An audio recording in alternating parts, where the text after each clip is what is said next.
नमस्कार दोस्तों, स्वागत है आपका स्टडी आईक्यू में। आज हम लोग एक बहुत ही जरूरी विषय के ऊपर चर्चा करने वाले हैं। हम लोग बात करने वाले हैं इंसॉल्वेंसी एंड बैंक्रप्सी कोड के बारे में। तो ये डिस्कशन बहुत जरूरी बनेगा उन व्यूअर्स के लिए जो एग्जाम की तैयारी कर रहे हैं, जो एस्पिरेंट्स है, सिविल सर्विसेज एग्जामिनेशन हो या फिर आपकी स्टेट पीएससी एग्जामिनेशन हो। It's a very important topic. Civil services examination में it becomes very relevant from GS paper 3 perspective. तो यहां पे एक पार्लियामेंट्री पैनल ने कुछ बदलाव सजेस्ट किए हैं in the insolvency and bankruptcy code 2016। तो इस वीडियो में हम लोग क्या बात करने वाले, पहले तो देखेंगे ये आईबीसी जो बैंक्रप्सी कोड है उसके बारे में थोड़ी सी चर्चा करेंगे। और इस बैंक्रप्सी कोड को 5 साल हो चुके हैं, तो हम लोग इसको एनालाइज करेंगे, इसकी वर्किंग क्या है, और इस पार्लियामेंट्री पैनल की कुछ ऑब्जर्वेशन देखेंगे और साथ ही साथ रिकमेंडेशन के बारे में बात करेंगे अंत में।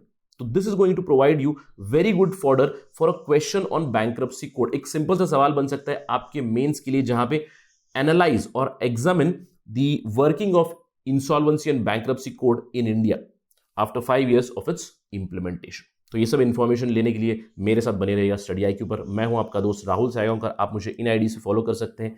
इसके अलावा अगर आप यूपीएससी सिविल सर्विस एग्जामिनेशन की तैयारी कर रहे हैं या फिर स्टेट पीएससी की तैयारी कर रहे हैं या फिर किसी भी कॉम्पिटिटिव एग्जाम की तैयारी कर रहे हैं, just visit these details. There are lot of programs running on our platform. चलिए, खबर मैंने आपको बता दी है। एक पार्लियामेंट्री स्टैंडिंग कमेटी है ऑन फाइनेंस, जिसको लीड कर रहे थे बीजेपी के लीडर जयंत सिन्हा। उन्होंने कुछ रिकमेंडेशन दी है इंसॉल्वेंसी एंड बैंक्रप्सी कोड को बदलने के लिए।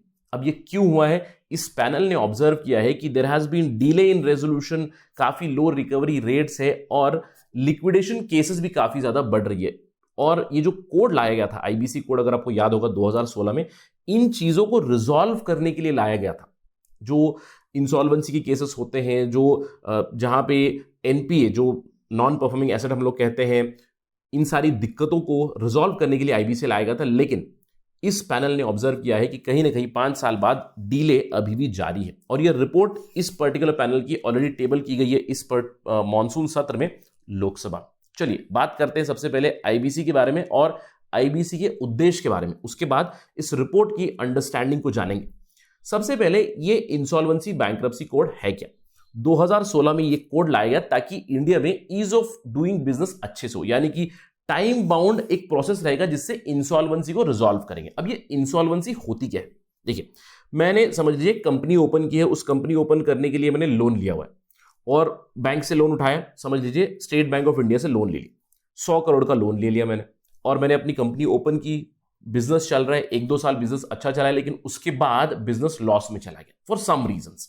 अब मैं बैंक को वापस पे नहीं कर पा रहा हूं, तो उस समय पे मैं इंसॉल्वेंसी के लिए फाइल कर दूंगा। यानी कि बैंक से जब भी मैंने लोन लिया है तो कुछ कोलैटरल रखा होगा, जमीन या फिर कुछ प्रोसेस, जो फैक्ट्री है उसको मैंने गिरवी रखा होगा, तो बैंक उससे पैसे वापस जब्त कर सकते क्योंकि I am not able to पे।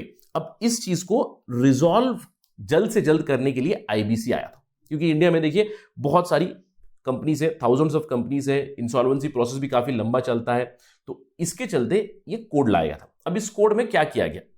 इस कोड के बेसिक फीचर्स थे कि इंसॉल्वेंसी प्रोफेशनल्स लाए जाएंगे अभी। यानी कि जैसे मैंने कहा कि मेरी कंपनी अभी बैंकरप्ट हो गई है, कि पैसा नहीं है और मैं बैंक को पे नहीं कर पा रहा हूं, तो आई एम इंसॉल्वेंट, मेरी कंपनी बेचिए और रिकवर कीजिए। उस रिकवरी के लिए इंसॉल्वेंसी प्रोफेशनल्स को हायर करेंगे। इंसॉल्वेंसी प्रोफेशनल एजेंसीज रहेंगी वो रजिस्टर की जाएंगी, उसके साथ ये प्रोफेशनल्स रहेंगे। ये प्रोफेशनल्स अल्टीमेटली जो है इंसॉल्वेंसी का प्रोसेस फॉलो करेंगे। अगर जल्द से जल्द रेजोल्यूशन नहीं हुआ तो केस चला जाएगा NCLT, national company law tribunal के पास, या फिर डेट रिकवरी ट्राइब्यूनल सेटअप किए जाएंगे छोटी छोटी कंपनीज के लिए, ताकि प्रोसीडिंग जल्दी से खत्म हो जाए, रिजॉल्व जल्दी से हो जाए और बैंक को अपना पैसा मिले, दूसरे क्रेडिटर्स को। यानी कि अगर देखिए आईपीओ हुआ है, यानी कि शेयर मार्केट पे अगर कंपनी लिस्ट हुई है तो बहुत से लोगों का पैसा उसमें लगा है, तो इंसॉल्वेंसी होगी, कंपनी बिक जाएगी, तो जल्द से जल्द लोगों को भी पैसा पहुंच जाएगा। इसके अलावा इंसॉल्वेंसी बैंक्रप्सी को एक बोर्ड बनाया गया था, गवर्नमेंट इस चीज को सेटअप कर चुका है, जो इस पूरे कोड में जो भी यूटिलिटी सेटअप हो जाएंगी, जैसे कि इंसॉल्वेंसी प्रोफेशनल एजेंसीज हो गई, एनसीएलटी की वर्किंग, डीआरटी की वर्किंग, जो भी दूसरे इंस्टीट्यूशंस है उसको रेगुलेट करने के लिए ये बोर्ड आया था। अब काफी अच्छी इसकी इंटेंशन थी। इसमें प्रोसेस अगर आपको देखना है किस तरह ये लोग जल्द से रिजॉल्व करने की बातें कर रहे थे। सबसे पहले तो अगर इंसॉल्वेंसी होगी, जैसे कि मैंने आपको अपना उदाहरण दिया कि मैंने फाइल कर दी इंसॉल्वेंसी, वो कोई भी हो सकता है, डेटर भी हो सकता है, फिर क्रेडिटर, यानी कि मैं इंसॉल्वेंसी के लिए फाइल कर सकता हूं या फिर बैंक भी कर सकते हैं, क्योंकि मैंने बैंक को पैसा नहीं दिया है, तो bank can also start this particular process. अब ये जैसे ही इनिशिएट हो जाएगा, इसके बाद रेजोल्यूशन की बात की जाएगी, यानी कि एक नंबर के ऊपर हम लोग आएंगे। मेरा जो लोन था 100 करोड़ रुपए का लोन था, 2 साल में उसके ऊपर काफी ज्यादा इंटरेस्ट भी आया है, मैंने कुछ साल पे किया लेकिन उसके बाद पे नहीं कर रहा हूं, तो क्या होगा, कुछ रिजॉल्व करना है, कितना अमाउंट में पे कर सकता हूं। अगर रेजोल्यूशन निकला, एक कमिटी सेटअप की जाएगी, अगर वो रिजॉल्व कर पाएंगे इट इज वेरी फाइन, अगर नहीं रिजॉल्व किए जाएगा तो 180 दिनों में, 6 महीनों में डेटर की जो एसेट्स होगी, यानी कि जो मेरी कंपनी होगी, उसको लिक्विडेट कर दिया जाएगा, बेच दिया जाएगा जल्दी से। अब इस लिक्विडेशन प्रोसेस में, इस इंसॉल्वेंसी प्रोसेस में इंसॉल्वेंसी प्रोफेशनल्स आ जाएंगे, यानी कि वो आ जाएंगे यहां पे, जो बेसिकली कंपनी होगी या कोई एसेट्स होंगे, जो भी चीज होंगी, उसको बेच बाच कर बैंक को पैसा दे देंगे, जो भी इन्वेस्टर है उनको भी पैसा दे देंगे। तो ये प्रोसेस था, यानी कि अप्रोक्सीमेटली देखिए 6 महीनों में केसेस रिजॉल्व हो जाने चाहिए। 180 डेज में resolution, if not resolution then liquidation quickly, ये था प्रोसेस। लेकिन पार्लियामेंट्री पैनल ने यह ऑब्जर्व किया है कि जो आईबीसी कोड है उसकी वर्किंग का उद्देश्य क्या था, जल्द से जल्द लिक्विडेशन हो जाए, जल्द से जल्द सारा चीज खत्म हो जाए। दूसरी चीज रिकवरी हो जाए, क्योंकि रिकवरी होगी तभी बैंक्स की जो बैलेंस शीट है वो अच्छी रहेंगी। लेकिन इन दोनों उद्देश्यों में कहीं ना कहीं फेल हो रहा है इंसॉल्वेंसी एंड बैंक्रप्सी कोड। इस पैनल ने ऑब्जर्व किया है कि banks are taking haircuts as much as 95%। अब देखिए हेयरकट क्या होता है, मैंने आपसे कहा था उदाहरण में कि मैंने 100 करोड़ रुपए का लोन लिया था बैंक से, एसबीआई से, इमेजिन। अब मैं तो एनपीए बन चुका हूं, नॉन परफॉर्मिंग एसेट, क्योंकि मैं तो पैसा नहीं दे पा रहा हूं। तो जब भी इंसॉल्वेंसी होगी, एक बैंक ऑप्शन देगा कि आप कितना पे कर सकते हो, वन टाइम सेटलमेंट, तो बैंक अपना खुद का हेयरकट लेगा, क्योंकि अगर मैं नहीं पे कर पा रहा हूं 100 करोड़ रुपए, तो कहां से आएंगे, जो भी एसेट सेल हो जाएगा उससे भी उनका पैसा नहीं आ रहा है, then they give a number one time settlement के लिए, उसे कहते हैं हेयरकट। अपनी प्रॉफिट में से वो कट कर देंगे। 100 करोड़ में से 95% तक हेयरकट लिया है कई बैंक्स ने। तो जनरली क्या होता है, 20% is considered as a haircut, यानी कि अगर 100 करोड़ नहीं दे पा रहा हूं, बैंक ये कहती है कि 20 करोड़ भी दीजिए, वन टाइम सेटलमेंट हो जाएगा। तो हेयरकट्स बैंक्स ने लिया है एज मच एज 95%, यानी कि यहां पे केवल 5 करोड़ आप पे कर दोगे तो उस पर्टिकुलर लोन को खत्म कर देंगे और उनकी बैलेंस शीट में उसको लॉस करके बता देंगे, क्योंकि वो एनपीए नहीं रह जाएगा, the entry is basically gone. तो इस हेयरकट के चलते रिकवरी रेट काफी लो हो रहा है, ये कहा है पार्लियामेंट्री स्टैंडिंग कमेटी ने। इसके अलावा जो उद्देश्य था कि जल्द से जल्द ये जो इंसॉल्वेंसी की केसेस है इसको खत्म करा देना है, उस उद्देश्य के बावजूद यहां पे पैनल ने ऑब्जर्व किया कि 71% केसेस है जो अभी भी पेंडिंग है, 180 दिनों से ज्यादा, यानी कि 6 महीनों से ज्यादा केसेस पेंडिंग है। जो इंसॉल्वेंसी प्रोफेशनल्स की बात की गई थी, पैनल ने ऑब्जर्व किया है कि फ्रेश ग्रेजुएट्स को, जिनके पास कोई एक्सपीरियंस नहीं है इंसॉल्वेंसी का, उन्हें अपॉइंट किया गया है by the insolvency professional agencies, तो जिसकी वजह से entire process has slow down. इसके अलावा नेशनल कंपनी लॉ ट्राइब्यूनल जो है वहां पे ह्यूज वैकेंसी से ये ऑब्जर्व किया है, जुडिशियल मेंबर्स कम अपॉइंट हुए हैं, ये ऑब्जर्व किया है, 50% से भी ज्यादा वैकेंसी है इन एनसीएलटी। इसकी वजह से केसेस आर पाइलिंग अप। अब इन जनरल उन्होंने कहा है कि जो डिजाइन और इंप्लीमेंटेशन है इस कोड का, इसको इवॉल्व होना है, इकोनॉमी जिस तरह से डेवलप हो रही है उसको इवॉल्व होना है, इसको रिविजिट करने की जरूरत है, ये कहा है पार्लियामेंट्री पैनल ने।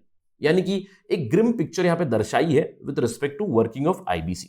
अब सवाल ये उठता है, क्या आईबीसी ने कुछ अचीव किया है? देखिए आईबीसी ने बहुत कुछ अचीव किया। इंसॉल्वेंसी बैंक्रप्सी कोड ने पिछले 5 सालों में काफी इंप्रूवमेंट लाई है इंडिया की ease of doing business ranking में। कंटिन्यूसली पिछले 4 साल से 2016, 17, 18, 19, 20 में ease of doing business continuously increase हुई है। इसके अलावा जो रेजोल्यूशन टाइम है 2017 में 4.3 ईयर्स है, ये सब वर्ल्ड बैंक का डेटा है, 4.3 ईयर्स 2017 में, 2020 में it has come down to 1.6 years, यानी कि इंप्रूवमेंट है। इसके अलावा वर्ल्ड बैंक ने खुद एक्नॉलेज किया है कि India is actually one of the best performers in South Asia when it comes to resolving insolvency. In fact कुछ ओईसीडी कंट्रीज से भी बेटर करता है with respect to recovery rate, time taken and the cost of proceeding, in सब चीजों में, यानी कि इंप्रूवमेंट जरूर है। ये एक बहुत ही फ्लैगशिप बदलाव लाई थी मोदी सरकार ने 2016 में IBC insolvency bankruptcy code, but इसकी वर्किंग में अभी भी प्रॉब्लम्स है, यानी कि स्ट्रीमलाइन करने की जरूरत है। अब स्ट्रीमलाइनिंग के चलते इस पैनल ने क्या सजेस्ट किया है, क्या बदलाव आने चाहिए, क्योंकि ये फ्यूचरिस्टिक होगा, वे फॉरवर्ड की जरूरत है। क्या है वे फॉरवर्ड? सबसे पहली चीज, एनसीएलटी में बहुत सारी बैकलॉग है, तो उस बैकलॉग को खत्म कीजिएगा। उस बैकलॉग को खत्म करने के लिए क्या जरूरत है, वहां पे वैकेंसीज फिल करनी चाहिए, यानी कि अपॉइंटमेंट प्रोसीजर अच्छे से होना चाहिए। अगर कम बेंचेस है, एनसीएलटी की बेंचेस ज्यादा बढ़ानी चाहिए ताकि जो केसेस पाइल अप हो चुके हैं उन्हें जल्द से जल्द रिजॉल्व किया जाए। इसके अलावा और भी ऑल्टरनेट डिस्प्यूट रेजोल्यूशन मैकेनिज्म्स की जरूरत है, और ये ऑब्जर्व किया है इस पैनल ने। आप अगर लोकसभा का सेशन फॉलो कर रहे हो तो इस साल मॉनसून सत्र में एक insolvency bankruptcy code amendment bill आया 2021 का, जहां पे एक प्री पैक स्कीम की बात की गई है। सरकार एक प्री पैक स्कीम अनाउंस कर रही है for resolving the issues with small companies, यानी कि जो एमएसएमई सेक्टर में जो कंपनीज है जो कोविड-19 की वजह से काफी स्ट्रेस चल रही है, वो एनपीए में बदल रही है, उन्हें एक प्री पैक स्कीम के तहत इंसॉल्वेंसी में जल्द से जल्द रिजॉल्व किया जाएगा। अब इस पैनल ने यह चीज ऑब्जर्व की है कि जो प्री पैक स्कीम है केवल स्मॉल स्केल कंपनीज को ही नहीं, बड़ी कंपनीज के लिए भी अप्लाई करना है, उसको एक्सपैंड करा जाए, ये उन्होंने सुझाव दिया। इसके अलावा एक नया इंस्टीट्यूट आना चाहिए इंसॉल्वेंसी प्रोफेशनल्स के लिए, क्योंकि हम लोगों ने बात की थी इंसॉल्वेंसी प्रोफेशनल्स फ्रेश ग्रेजुएट्स को यहां पे डाल रहे हैं जिनके पास कोई एक्सपीरियंस नहीं। अगर हम लोग एक इंस्टीट्यूट बनाएंगे, एक स्पेशलाइज्ड डिग्री बनाएंगे for insolvency resolution, it is going to help a lot in successful implementation of this IBC. इसके अलावा हेयर कट्स के ऊपर हम लोगों ने बात की थी कि 95% तक हेयर कट्स ले रहे हैं बैंक्स, तो हमें इस चीज को इंटरनेशनल स्टैंडर्ड्स के साथ अलाइन करना चाहिए, यानी कि एक मिनिमम स्टैंडर्ड होना चाहिए। इस मिनिमम स्टैंडर्ड के नीचे नहीं जाना चाहिए बैंक्स को, उतना हेयर कट नहीं लेना चाहिए। अब देखिए, हाल ही में BIS bank of international settlement ने एक नया फॉर्मूला दिया है to calculate the minimum haircuts. यहां पे मार्च 2020 में इसको फाइनलाइज किया गया है और उस इंटरनेशनल स्टैंडर्ड को इंडिया को इंप्लीमेंट करना चाहिए, यानी कि मिनिमम हेयर कट, अब जो भी नंबर आएगा 20%, 30%, whatever is the minimum haircut, international standards को हम लोग को अलाइन करना चाहिए, क्योंकि कुछ केसेस में 95% तक हेयर कट लिया है बैंक्स ने। This should not be followed. A standard for haircuts has to come in India. हम आशा करते हैं कि इस पार्लियामेंट्री पैनल की जो रिपोर्ट है विच इज ऑलरेडी टेबल्ड इन लोकसभा, इसके ऊपर चर्चा हो और ये अच्छे बदलाव आए आईबीसी कोड में, ताकि इंसॉल्वेंसी और जो बैंक्रप्सी रेजोल्यूशन होनी चाहिए वो जल्द से जल्द हो एंड इंडिया का ईज ऑफ डूइंग बिजनेस और भी आगे बढ़े। With that let me and my discussion. Thank you for watching. जय हिंद।